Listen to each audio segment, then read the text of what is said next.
የሩታ አክስት እንግዲህ ሩታም ሆነ አብርሽ ጥፋተኛ እንደሆኑ እየተናገረች ነው ማለት ነው። ያው ሩታ በዚህ ልክ አይደለም አብርሽን መመለስ ያለብሽ ብላታለች። አዎ ትክክል ነው። ሩታ በአሁኑ ሰዓት በጣም ትልቅ ጥፋትን አጥፍታለች ማለት ነው። ደግሞ ትዳር በግዳጅ የለም ማለት ነው። አንድ ሰው ወዶና ፈቅዶ ነው ትዳሩን የሚመራው። ይሄ ሁሉ እንግዲህ ሩታ እያደረገች ያለችው ከሄርሜላ አብርሽን ለማራቅ የሰራችው ሴራ ነው እንጂ አብርሽን ወዳውና አፍቅራው ወደ ህይወቷ እንዲመለስ ሩታም በሰራችው ከዚህ በፊት ባረገችው ጥፋት እውነቴን ነው ዳግመኛ አልደግመውም ብላ ነበረ። ግን ለበቀል እንደሆነ ሁላችንም አውቀናል ማለት ነው። በጣም ብልግና ነው ሩታ የሰራችው ማለት ነው። ስለዚህ አብርሽና ሄርሜላ ህይወታቸውን ይቀጥሉ። ሩታ በአሁኑ ሰዓት ላይ በጣም ጠግባለች ማለት ነው። እና ከአብርሽ ጋር መሆን አትፈልግም። አብርሽ ደግሞ ከሌላ ሴት ጋር እንዲሆን ፍላጎት የላትም። ግን እንዲሁ ልጁን በቃ አሰቃይተው ማለት ነው አሰቃይተው ከምንም እንዲሆን ፍላጎቷን ብቻ እኛ አናቅም ማለት ነው። እና እንግዲህ ገኒ ምንድን ያለችው ዳኒ ሄርሜላና አብርሽ ቢጣሉ በጣም ደስ ይለኛል፣ ግን ሩታም ስታጠፊ እንናገርሻለን። ለምንድን ነው የቤተሰቦቻችንንም ክብር የሚነካው ብላለች። አዎ በትክክል ማለት ነው። እና ትዳር በብልሃትና ባልሽን በፍቅር ትመልሻለሽ እንጂ በዚህ አይነት ያልሆነ ቪዲዮ ይዞ አስገድዶ ወደ ትዳሩ እንዲመለስ ማድረግ ስተትም ጥፋትም ብልግናም ነው ብዬ ነው እኔ የማምነው። ሰላም እንዴት አላችሁ ተመልካቾቼ? ሰላማችሁ ይብዛ። ለቤት አዲስ የሆናችሁ ሰብስክራይብ፣ ላይክ አድርጉ። ለነባሮች መታችሁ ስለምታበረታቱኝ ከልብ አመሰግናለሁ። ፈጣሪ አምላክ ያክብርልኝ። ወጥቶ ከመቅረት ከድንገተኛ ሞት ይሰውረን ይሰውራችሁ እላለሁኝ። ወት እንግዲህ ጦርነቱ እንግዲህ በስደት ላላችሁ እችን 2 ቀን ያው ኪሎ እየቀነስን ነው። ፈጣሪ ይጠብቀን። እንግዲህ ገኒ የሩታ አክስት ተቃውሞዋን አሰምታለች ማለት ነው። ሩታ በሰራሽው ስራ ልክ እንዳልሆነ እየተናገረች ነው። አዎ ልክ አይደለም። አንደኛ ለራሷም ክብር፣ ሁለተኛ ደግሞ አስቡት የቤተሰብ ክብር አለ፣ በሶስተኛ ደረጃ የኦዲየንሶቿ ክብር አለ ማለት ነው። እና ይሄ ክብር የሚባለው ነገር ሩታ አልታያትም። በቃ በጣም ጀግና ነሽ ሩታ ትችያለሽ አንበሳ እያልናት እውነቴን ነው ስናሞግሳት ጊዜ እውነታውን ተናገሩ ማለት ነው። ከፍም ዝቅም የሚያረግሽ ኦዲየንሶችሽ ናቸው። አንደኛ ለኦዲየንሶችሽ ክብር ሊኖርሽ ይገባል።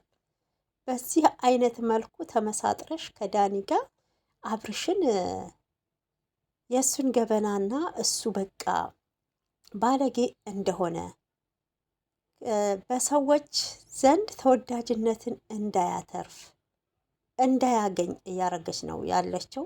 ይሄ ደግሞ የባልሽን ገበና አውጥተሽ ሜዳ ላይ ማስጣት ማለት የአንቺም ገመና ነው። አብርሽን ከሌሎች ኦዲየንሶች እኛ የምናውቀው እኮ አብርሽ ለብሶ ነው የምናውቀው። አንቺ ግን አውልቆ ነው የምታውቂው። አዎ አውልቆ ነው የምታውቂው ማለት ነው። እና ሁሉም ሴትም የራሱ እንትን አለው፣ ወንድም እንደዛው። ምንም አብርሽ ደግሞ ይሄ የሚያስደነግጥ ጉዳይ አይደለም። ለምን ከሰው የተለየ አልያስክም። የወጣብክ ደግሞ በልጅክ እናት ባመንካት ወደ ትዳር ተመለስ፣ አብረን መኖር እንፈልጋለን ባለችው ይሄ ጉድ የራቁት ቪዲዮ ይዤብካለው እያስፈራራቸው ወደ ትዳርክ ታልተመለስክ ለአንዴና ለመጨረሻ ሄርሜላም ከህይወታችን እንድትወጣ ንገራት፣ ከእንግዲህ አትገናኙም ብላ ይሄን ሁሉ ሴራ ሴሬችው ያው ከሄርሜላ ጋር አብርሽ እንዲቆርጥለት ነው ያረገችው ማለት ነው። እና አንቺ በመልካምነትሽ ለትዳርሽ ክብር በፊት እንደሰጠሽው እንዳለሽ ብቲ እውነቴን ነው መልካምነትሽ፣ ትትናሽ ለአብርሽ እያረግሽው ያለው ነገር አብርሽን ይገዛውና በራሱ ሰዓት ሄርሜላን ትቶ ወደ አንቺ ሊመጣ ይችላል። አስገድደሽ ግን በዚህ ልክ 80 ፍቺውን ወረቀት ፈርምልኝ በግዳጅ አሁን ደግሞ ድጋሚ ወደ ህይወት የታልገባክ በግዳጅ ይሄ ምን የሚሉት ነው? እውነት የሆነ በቃ ዝብርቅርቅ ያለ ነገር ነው እኔ እየተሰማኝ ያለው። ገኒ እንግዲህ እውነቷን ነው ማለት ነው። ገኒ አሁን ላይ ሩታን በደንብ መከሯት። አዎ ዘመዶቿ ገኒም እንግዲህ አክስቷ ነሽ ቡታጅራስ ሄዳ ያኔ አብርሽን አልቅሳ ባገኘችው ጊዜ አንቺ ጋር ነበር ያረፈችው። አንቺን ነበር ስታማክር የነበረው። አብርሽንም ተው ቆጭ ካል ፍቅሯን ተቀበል ብለሽ ስትለምኘው የነበረው አንቺ ነሽ። አሁንም በደንብ ምከሪያት ማለት ነው። እና ያ ሁሉ ለቅሶ ተረስቶ ዛሬ በቀል በበቀል እውነቴን ነው አብርሽ የዋ ስለሆነ ነው። አንዳንዴ ወንዶች የሴት ልብ ሲኖራችሁና ጨካኝ ሲሆኑ አንድ አይደለም ማለት ነው። ክፋት በሰው ላይ የሚያስብ ተንኮል በሰው ላይ የሚያስብ ወንድ ቢሆን እስከ ዛሬ ማለት ነው ይሄ ሁሉ ቪዲዮ ወጥቶ አስፈራራ ካለው እንዲህ ነው ሲባል ዝም አይልም።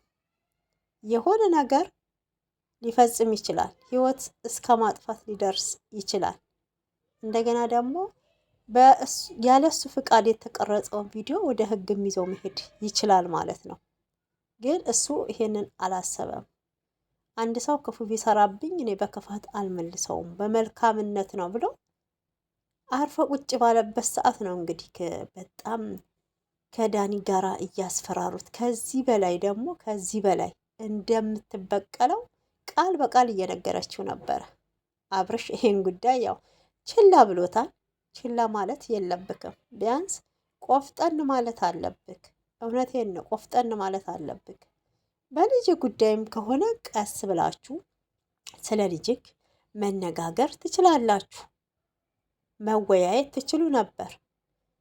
እንግዲህ ባለፈው ቪዲዮ ቡዜ ላስማማክ ብላ የመጣች ቀን በጣም አቧራ ጭረክ ፈንጭተክ እዛ ቤት እንደማይመለስ ሩታን እንደማይፈልግ ነበር የወጣከው ማለት ነው። እና በማግስቱ እንግዲህ ምን አሩጦክ መጣክ? ልጅክን ቀስ ብላ ማየት ትችላለክ። አንተ እኮ አይደለክም ለልጅ ጡት የምታጠባው እሷ ናት እንጂ ማለት ነው። የሚደረገውን ነገር ታረጋለክ። ሄደክ ልጅክን ተኝቷል ያለች ሰዓት መውጣት ነበረብክ። ይሄ ሁሉ ግፍና አንተን በመጠጥ በመድኃኒት አደንዝዛ ቪዲዮ አትቀረጽም ነበረ ማለት ነው። ያኔ ቆፍጠን ብለክ ብትወጣ። እውነቴን ነው። ሁለት እጅክን ይዛ ደግሞ አላጠጣችክም። አልጠጣም ብለክ መጠጡን ተቀብለ ማስቀመጥም ትችል ነበር። ይሄ ሁሉ እኮ የአብርሽ ጥፋት አለበት። እውነቴን እኮ ነው። እንግዲህ ከበር ሲገባ አቀባበሏን ሁሉ ሩታ አይተናል የዛን ጊዜ። አሁን ላይ እሱም አውቆ እንግዲህ ያው ሚስቱ ናት የልጄ እናት ናት ይሄን ነገር ታደርጋለች ብሎ በእርግጥ አልጠበቀውም። ወይን ተዘጋጅቶለት ሲጠበቅ ምን ያህል እንዴት ተቀየረች? ያ ሁሉ በግዳጅ 80ዋን እንድፈርምላት ያረገች ልጅ አሁን ምን ቀየራት ብለህ እኮ መጠርጠር ነበረብክ። ከዚህ ቀደምም በቀል ነው ተብለክ ተነግሮካል። ያው እየሰማክ ስላልሆነ ነው። አሁን ያዙ ይልቀቁኝ ብትል ምንም የሚመጣ ነገር የለም ማለት ነው። አሁንም ላይ ውሳኔው ያንተ ነው። ቆፍጠን ብለክ ራስክን ማስከበር እንደ ወንድ ማለት ነው። እንደ ወንድ ራስን ማስከበር ያለብክ አንተ ነክ። አዎ ቆፍጠን በል እንዴ! ወንድ ሽተት ምንድነው? ሁሌም ለቅሶ በእውነት አይደብርም? አዎ ሁሌም ለቅሶ ይደብራል። ያንተን ልብ ስላየች ነው ሩታም እንዲህ እንደ አሻንጉሊት የምትጫወትብክ። ወንድ ልጅ ወንድና ወጥ ኮስተር ሲል ነው የሚያምርበት እንጂ ዝም ብሎ ሲያለቃቅስ እንደ ሴት አያምርበትም ማለት ነው። እና ሩታ እንግዲህ የውልክ በልበ ሙሉነት እውነቴን ነው በኮንፊደንስ ስትናገርክ ራሱ ከዚህ በላይ ነው በቀል የምበቀልክ ስልኬን ብትመልስ ይሻላል እንኳን ስትል ኮስተር ብለህ ካልተናገርክም ማለት ነው። እና ያው ስልኩን እንዳልወሰደ ሰው ነው እያረክ የነበረው። ለማንኛውም አንተ የራስህን ህይወት መምረጥ ያለብክ አንተ ነክ። በዚህ ጉዳይ ቤተሰብም እንግዲህ በየኮሜንተሮች ሊሰደቡ አይገባም ማለት ነው። በእውነት ሊሰደቡ አይገባም። እንግዲህ ቡዜም ተቃውሟን አሰምታለች። ገኒም ሩታ ምከሯት።